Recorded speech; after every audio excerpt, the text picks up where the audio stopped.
I'm going to be reading to you from an article I wrote in 2007, which contains information received by me from Thoth. And when I say received by me, I stress again, I'm not a medium, and I'm not using automatic writing. I am a translator and a scribe. In this article, both myself and my then husband Simeon are at certain points asking Thoth questions. So I begin. Using the latest state-of-the-art technology, scientists have discovered that our solar system is not from the Milky Way, but instead was born in the Sagittarius Dwarf Galaxy. By looking at the cosmos through infrared light, scientists can see how the decaying and dying spiral of the Sagittarius Dwarf wraps around and passes through our Milky Way. Virginia and Massachusetts University teams are creating a new star map showing our solar system to be at the exact nexus crossroads where two galaxies are actually joining. If our solar system originated in the Milky Way, we should be, quote, oriented to the galactic's ecliptic, with the planets aligned around our sun in much the same angle as our sun aligns with our Milky Way, unquote. However, this is not the case. We are positioned at an odd angle from the rest of the Milky Way, something that has been puzzling scientists for a long time. Our solar system has become captured by the Milky Way out of the unwinding spiral of the Sagittarius Dwarf Galaxy. It is suggested in this article, scientists now know we're not from here, that this new discovery is, quote, possibly the root cause for the discontinuation of the Mayan calendar, the most accurate on the planet, because the reed point of the Pleiades star cluster, which many believe the calendar was based upon, can no longer be a constant as we begin to steer away from the early predictable movements, unquote. The powerful energies Earth and its solar system are now experiencing are becoming more and more enhanced as the spiral arms of the Sagittarius Dwarf are drawn into the far more powerful embrace of the electromagnetic presence of the Milky Way. And now I ask Thoth, can you please address this information for us? 1, does the dynamic between the Milky Way and the Sagittarius Dwarf galaxies have a bearing on your statement to me that both the energy presence of Earth and Venus do not originate in this solar system, but instead come from the star sun Rigel in the constellation of Orion? From Thoth. The multidimensional composite of the creation harmonics of the two galaxies touching, and at that crucial nexus point where your solar system is found, caused the wormhole flashpoint for Earth and Venus to jump into their current solar system from Orion. This choice was not random, however, but part of a greater plan of the divine intelligence through the laws of celestial harmonics for these two specific planets from a specific star sun, Rigel and Orion, to translocate into the touching point of the Sagittarius Dwarf and Milky Way galaxies. And now I say, I recently heard on a Science Channel documentary that in a global sense, Venus is virtually Earth's twin. It is almost the same size and is in a similar orbit around the Sun. I know that according to what I received from the Akasha in the early 1970s, all planets are within their own dimensional fields, and thus another planet will likely be in another stage of development from their own. However, if humans were to take an interdimensional light ship and travel to Venus at its point of physical zenith, that is, habitability by flesh or light-embodied souls, it would be a world of incredible lushness and beauty. The same would hold true for Mars, Jupiter, Uranus, and Saturn. The rest of the spheres in the solar system we call planets are not true planets according to Thoth, and thus other dynamics are involved, which we won't go into in this article. Now I'm going to pause for a moment because it would seem that later he contradicted this in saying that even Pluto had an ensouled being. So I go to Thoth because rarely do I find a contradiction, but that one is pretty big. So I went to Thoth about this, and this is what he had to say. He's reminding me of another seeming contradiction that was brought up recently, that I brought up recently, in regard to how many people would be on the planet at the time of Ascension. He had declared at the time that only 40% of the population at the time of Ascension would be translating into the new Earth star. And much later, many years later, he said most would be translating into the new Earth star. He's saying that at 2012, the timeline shifted. It shifted enough that some things, very few, but certain dynamics changed in our perceptible reality. So when that happened, now he's moving back here to talk about the planetary ensoulment of planets. We had moved from a viability point where only certain planets in the solar system were ensouled to where they were almost all ensouled, or maybe all ensouled. Can't remember exactly. And I know he said Pluto was. Now, it doesn't mean that they just magically changed. It means that our time changed, our time reference, because in the all of these planets will become ensouled.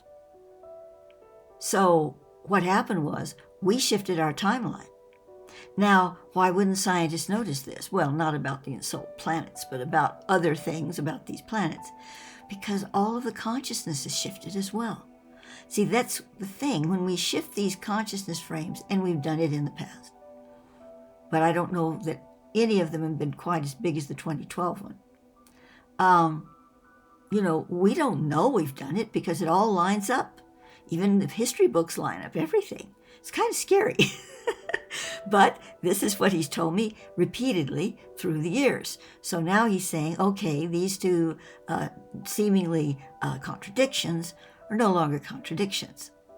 And if we look at what we're reading about here, what is being discussed here about the galaxy of the dwarf galaxy and its incredible pull on the system, as you'll find, it talks about 2012. So it kind of falls in line to what he's saying here.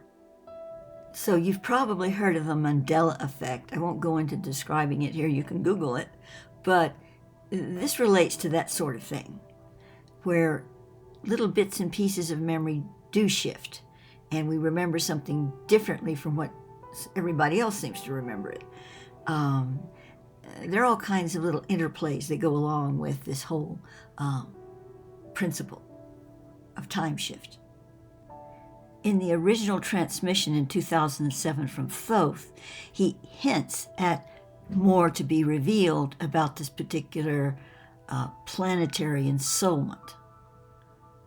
If you go back and look at what he said there. So why didn't he just tell it to me then? Oh, this is going to change in the future, ta-da. Well, he tells me that he does not wish to put such things into the collective consciousness of that particular time. So now we continue with the reading.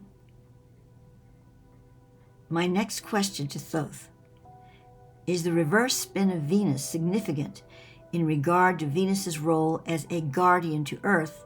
And secondly, what does Venus do as guardian to Earth?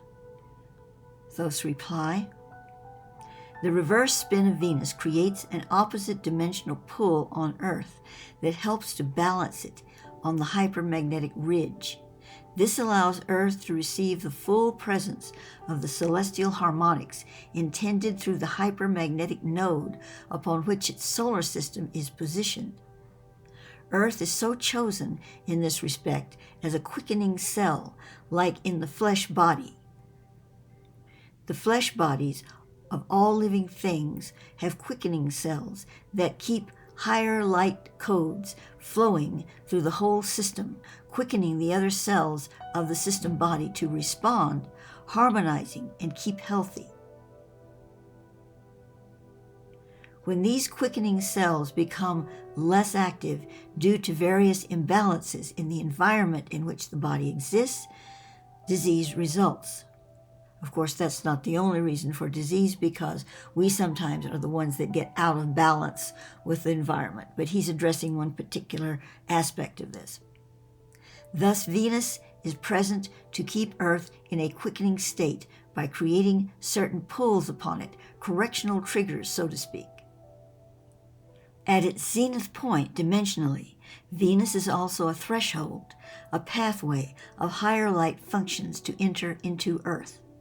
It contains kindred beings who help to guide and seed the Earth's kind from time to time in its evolutionary process. That's the end of Thoth's statement, and now Simeon intuited some insights on this topic and wrote about them to a friend. He has given permission for me to incorporate them here into some further comment opportunities for Thoth. From Simeon. We recently came across some information that indicates our solar system may not in fact be native to the Milky Way galaxy, but rather that it is part of a much smaller galaxy known as the Sagittarius Dwarf Galaxy, whose galactic plane is rotated between 60 and 90 degrees from that of the Milky Way. With the advent of this discovery, the entire cosmology of the Mayan calendar can now be understood in a new context, and its ramifications are quite powerful. Additionally, dynamics like the Kali Rift, Eye of Ra, Rana time wave flow, etc., can now be seen as being intimately linked with this dual galactic plane scenario and the harmonic interactions between these two galactic planes. That concludes Simeon's statement. So then I say, Thoth has stated in the past concerning the Kali Rift, and that's a Thoth-speak term, Kali Rift, quote, "The Kali Rift is the gap that exists between our true time flow and where we are currently residing in the continuum." So Thoth states in the commentary to what Simeon had to say, the point in the Sagittarius Dwarf Galaxy and Milky Way convergence where our solar system is located is exactly upon the dimensional warp where the pull of the two hypermagnetic waves, hyper defining a science of magnetism beyond the three dimensions as the current Earth populace and scientists understands them, are moving in opposite directions like the two Piscean fish swimming past each other. These hyperwaves are not crossing, but parallel, yet the strong current of one runs interference with the other. Ironically, the strongest current is coming from the hypermagnetic field of the Sagittarius Dwarf, and the weakest is generated by the Milky Way. Earth is the node within our solar system that rides the strongest interference ridge between the two hyperwaves. This position for Earth makes it a beacon to other worlds in the universe, for it registers on their sensors as a place where certain energies can be mined through the interference ridge. This causes many different ET types to come here to experiment with certain aspects of the energy of the Earth and the DNA of its living things, for the DNA contains the channel for these rare energies from other dimensions of the universe coming through the interference ridges of such hyperwaves. Of course, there are billions of merging galaxies and thus billions of hyperwave ridges, yet Earth has other components to it that make it attractive to such ET interference, but this is not within the range of this particular discussion. Ultra-terrestrials of the Earth's DNA relations, their kindred, come to heal and to enlighten in a non-intrusive manner. yet they too are working with the hypermagnetic interference ridge upon which Earth is positioned, for in doing so, they help us to heal the Kali Rift and our own DNA impulses, which are at odds with our true pure gem being. The hyperwave ridge will then become the Earth's launching pad back home. That concludes Thoth's statement, and now Simeon says, the harmonics generated within a galaxy control the evolutionary dynamics taking place within it on all dimensions of reality within its stellar envelope. This is what Kalaman of Mayan calendar fame calls the world tree. We call it the galactic tree. The world tree is a subset of harmonics within that. However, the Earth and her solar system are now being snatched by the Milky Way, and we are in a transition, and some believe that in 2012, the end of the Mayan calendar demarks the point where we actually technically belong to the Milky Way and not the Sagittarian Dwarf Galaxy. Now Thoth replies to that. Yes, the year 2012 is that demarcation point. It is then that our solar system will belong to the Milky Way. Yet this does not imply that it will not be still under the influence of the Sagittarius Dwarf Galaxy. At that point, the hypermagnetic wave of the Milky Way will become stronger for this solar system than the Sagittarius Dwarf Galaxy. The hypermagnetic waves then will reverse their pull on the solar system, and the interference ridge upon which Earth is positioned will also reverse, meaning that it will change its point of interference from a positive plus to a minus in magnetism. This will give birth to a new set of Stargate interfaces on Earth, and thus a new set of Earth grids. Many of the old ones will either disappear or change dramatically. All living things, especially humans and higher animal species like cetaceans, elephants, and primates, will be especially affected. They will experience disorientation with their old predictable formats, and yet most will not really know where to go to become aligned to the new Earth hologram. It is then that the old man-made systems will begin to rapidly break down, and there will be a human rush to find new order amidst the seeming chaos. I pause here for a moment in 2023 to say that obviously what Thoth spoke about there in 2007 is very relatable to us now. I think all would agree to that. And so to continue with Thoth, a much larger percentage of the populace than at this time, meaning 2007, will begin to almost frantically seek out the means to greater spiritual awareness.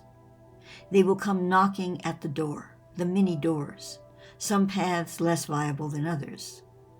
This has already been happening to a degree for some time, but what we speak of here is more along the lines of a grand department store sale versus business as usual. At this point, it will bring out the worst and the best in all concerned, and the wheat will be separated from the chaff more clearly than ever before on the planet. The changing of the Earth's grids will also increase the planetary changes in weather and tectonic activity. Unusual types of natural electrical phenomena and lightning will occur. Some of this is already beginning to happen with the Earth so close to reversal of the ridge effect. That concludes Thoth's statement, and now Simeon says, both Maia and I have also received very strong indications that this is indeed the case. Therefore, a lot of what we call Ascension, or LP40, Light Principle 40, is directly related to this 90-degree turn into the Milky Way that our solar system has been in the process of making for some time.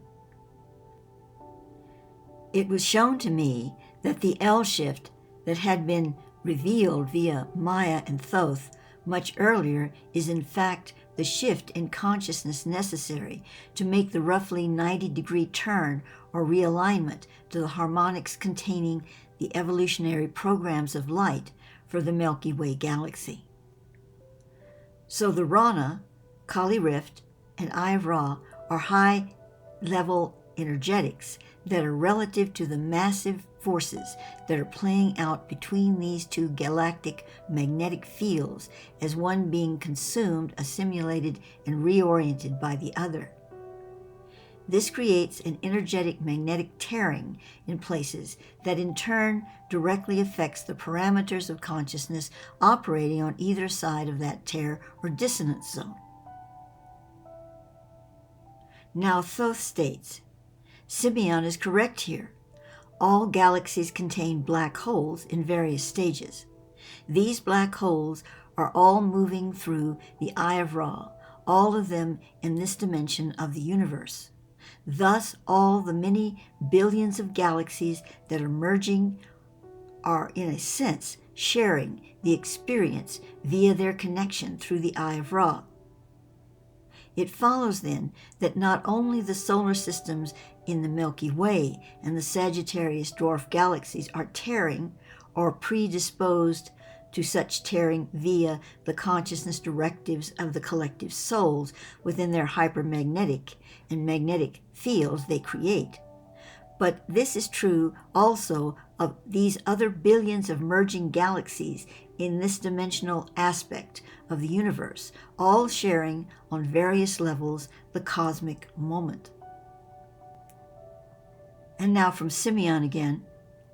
The Milky Way in this scenario is the master galaxy relative to the Sagittarius Dwarf Galaxy. It has much more powerful and complex set of harmonics and subharmonics which open up entirely new possibilities for evolutionary experimentation, possibility, and potential. It is the master harmonics of the Milky Way galaxy that has the capability of fully activating the Adam Kadmon human template lighting coatings within our DNA. And then Thoth concludes that what Simeon is stating is absolutely correct there. So that ends the article. And now from the perspective of 2023, I would like to add some commentary. We can tell from what we've heard here from the 2007 transmission of Thoth that all of these things are happening to us now and in a big way.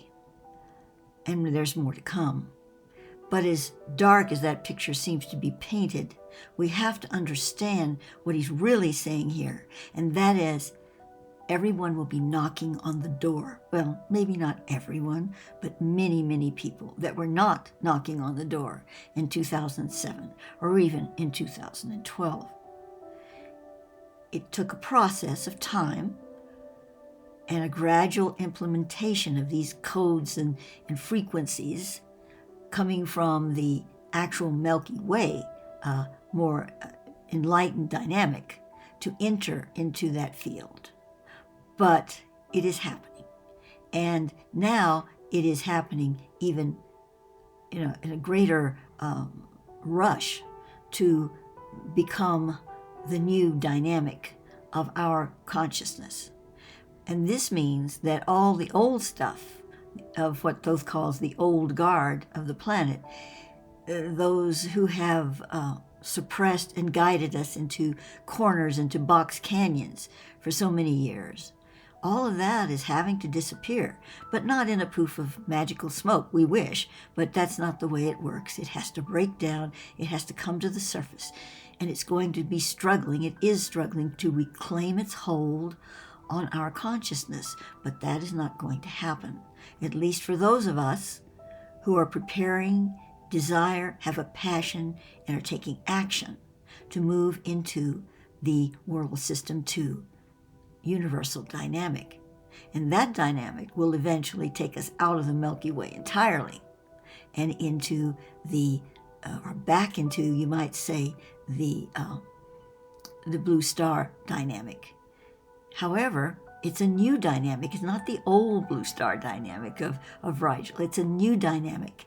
And this is what Thoth refers to as the white crystal star, that Rigel is birthing the white crystal star. That's a whole other topic. I'd have discussed it on videos before.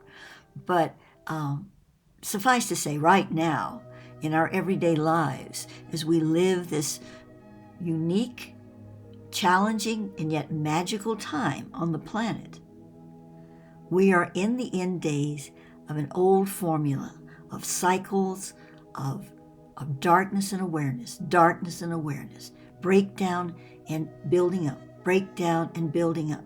We're in the end days of that, and we're moving into a new periodic table of our own consciousness where we can create and create and create.